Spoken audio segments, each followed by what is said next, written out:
Assalamualaikum warahmatullahi wabarakatuh. Perkenalkan, nama saya Sri Wahyuni dengan NIM 181011163200015 dari kelas A1 Prodi Pendidikan Bahasa dan Sastra Indonesia, Universitas Lambung Mangkurat Banjarmasin. Di sini saya akan sedikit mempresentasikan materi pada rencana pelaksanaan pembelajaran atau RPP saya mengenai materi cerpen dan media yang akan saya gunakan untuk mengajar. Jadi yang pertama ada pengertian cerpen.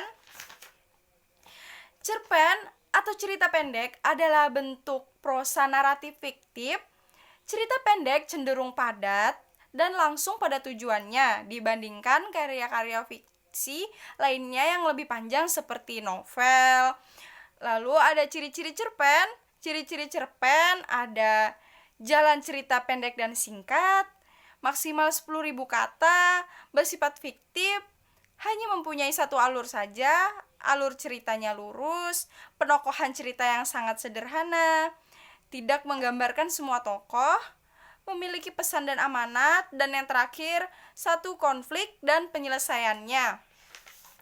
Lalu ada unsur ekstrinsik dan intrinsik pada cerpen. Unsur ekstrinsik meliputi biografi pengarang, nilai agama, nilai sosial, dan nilai budaya. Sedangkan unsur intrinsik meliputi tema, latar, sudut pandang, tokoh dan penokohan, gaya bahasa, amanat, alur, dan pencitraan. Di sini saya menggunakan media pembelajaran berupa laptop, proyektor, dan lembar tugas peserta didik. Di sini saya akan menampilkan sebuah gambar pada layar proyektor agar anak-anak bisa melihat gambar dengan jelas, dan saya harapkan anak-anak bisa berimajinasi dengan gambar tersebut untuk mengarang suatu cerpen yang bertema pada gambar yang saya tampilkan.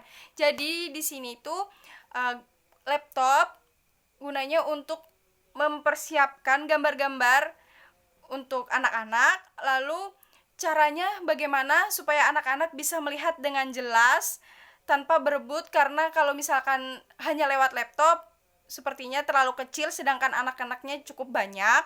Lalu saya gunakan layar proyektor atau proyektor supaya gambar yang awalnya di laptop itu kecil ketika di proyektor itu terlihat besar, sehingga anak-anak bisa melihat dengan jelas tanpa berebut untuk melihat di layar laptop karena posisinya mungkin kecil, sedangkan di proyektor itu gambarnya lebih besar. Nah, dari situ saya harapkan anak-anak bisa berfantasi atau berimajinasi tentang gambar yang saya tampilkan di layar proyektor. Mereka berimajinasi untuk menceritakan gambar tersebut sesuai dengan imajinasi mereka dan apa yang mereka pikirkan agar berkembang pemikiran mereka sehingga mereka bisa menuangkannya dalam lembar tugas dan memberikannya kepada saya guna untuk memberikan penilaian terhadap mereka. Oke, mungkin sampai di sini. Sekian dari saya. Wassalamualaikum warahmatullahi wabarakatuh.